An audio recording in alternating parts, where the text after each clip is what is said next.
కాలంలో అబ్రహాము అనే ఒక మనుషుడు ఉన్నాడు.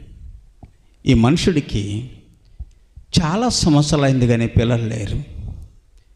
కనాను దేశంలో అబ్రహాము చేర్చబడి 10 సంవత్సరాలు అక్కడ కాపురం ఉన్న తర్వాత అతని భార్య శారా అంటుంది, మరి మనకి పిల్లలు లేరు, చాలా బాధపడుతున్నాము, పిల్లలుంటే ఎంత సంతోషమో, అయితే నీకు నాకు కలిపి ఒక కుమారుడు కావాలి కాబట్టి, ఒక పిల్లలు కావాలి కాబట్టి నా దాసి మరి హగార్ అనే ఈ ఐగుప్తీయురాల దగ్గరికి పోయి నువ్వు ఆమె ద్వారా సంతానాన్ని కని నీకు నాకు సంతానం ఉండేటట్లుగా మరి ఆమెతో ఉండమని అబ్రహాముతో శారా చెప్పినప్పుడు, అబ్రహాము తన భార్య శారా మాట విని హగారు దగ్గరికి పోయి ఆమెను భార్యగా అంగీకరించాడు.